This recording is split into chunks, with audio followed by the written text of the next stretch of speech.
Hey, so today looking at triads. Triads are the most simple form of chords, only 3 notes from the major scale. Today we're just looking at the major triads, all the different types. In another video we'll look at minors and other types. But yeah, we're looking at the first note, third note, and fifth note of a major scale, and that's what's going to give us everything that we need for our triad chords. Let's take a look. Okay, so if we were going to play a C major triad, or all the different C triads all over the fretboard, what we would need to know is the 3 notes that are in a C major triad. And if we look at a C major scale, no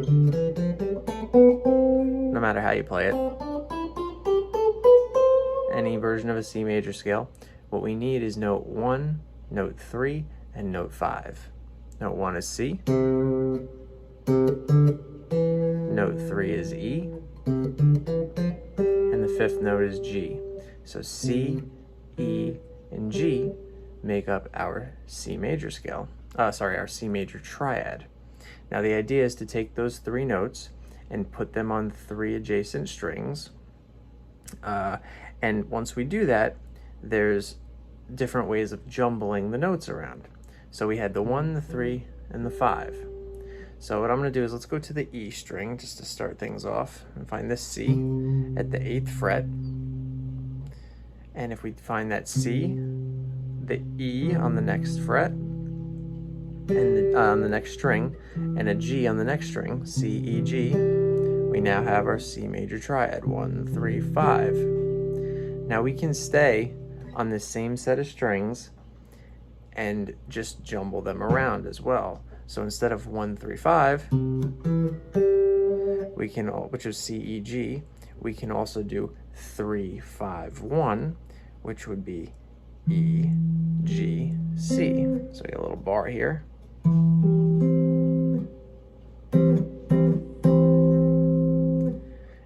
And then if we were to move up to 5, 1, 3, we would have G, C, and E, which might as well bring it down here so it fits a little better. So now we have root position, 1, 3, 5. First inversion, which 3 is now in the bass, 3, 5, 1. And then we have second inversion, which is 5, 1, 3. So all together.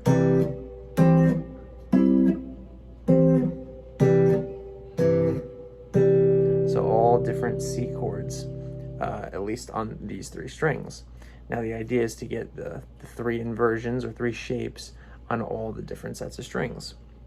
So if we move to C on the A string now, the good news is when we move to this set, the A string, D string, and G string, the shapes are the same as the ones we just saw. So we got 1, 3, 5. It's an open string here for this one, but you can see that it's still the same shape that we had over here. So, I mean, since it's an open string, you can use whatever fingers you want. And now we move to the E or the 3. We get the other shape that we originally had here. And here's the second inversion starting on the G. So you have root, first inversion, second inversion, another root if you choose to go up that high, even another first inversion. So as many times as you want to squeak it in. Now when we move to the D string, the D, G, and B set, our C root is all the way up at the 10th fret. And this is C, E, G. So it kind of looks like what we know is a little F chord, right? Which we can move around. And there's our C chord now. Now first inversion for this set is going to look like this. E, G, C. So it's kind of like we took the shape we had over here, switched these 2 fingers around, and slid it up. And you could kind of think of it as, E in the bass. I always like to see where the root is. So I'm seeing this C on the B string. So if I ever want to play a chord with this shape, I'm seeing the B string as home bass. For example, if I wanted this to be an E chord, I'd find E on the B string and then play that shape. But anyways, we have C first root position, C first inversion, now C second inversion, which is G, C, E, which could be down here at the 5th fret. So here's all my C chords on this set of strings.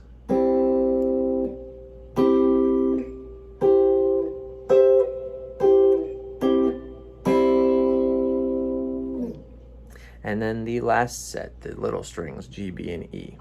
So our C on the G string is at the 5th fret. So this is what our root position is going to look like, 1, 3, 5. Now if we get up to the 3rd note of the scale, E, and do our 3, 5, 1 first inversion, it looks like this. Which, right, if we take that little F shape we saw before, right, it's just kind of getting rid of this and putting it in the bar down here. And then C for second inversion with the 5th or the G in the bass is going to look like this, which really just looks like a D chord, right? If you take a D chord, open D, one of the first chords everybody learns, right? That 3rd finger is on the root, so wherever you move that to on the B string, that's the chord you're going to play. So this is on an E, this would be an E chord. But in our case now, it's a C chord up here. So we have C root position, C first inversion, C second inversion. So C's all across the fretboard could look like this. Low set, next set, next set,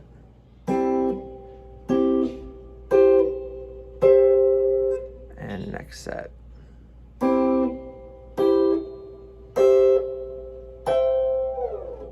So if you know these well enough, for one, what's cool is they don't only have to be played as chords. It is a way of playing these chords all over the place, which is really cool.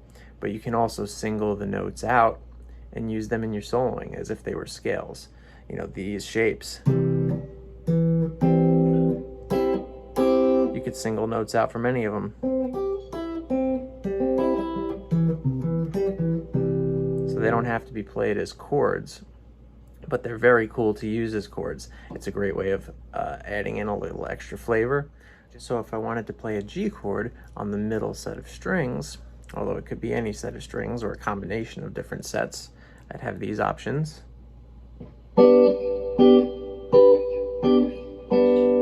And what's cool too is, aside from just switching between them all, if you have the pinky free, it lets you do some other interesting things.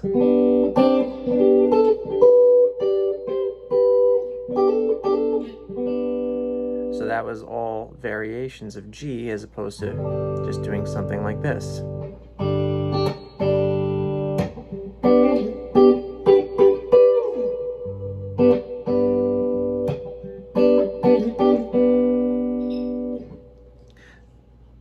So basically, pretty cool to combine all these and mix and match and use them as little chord replacements, and it kind of creates nice little melodies in your chords if you switch between them.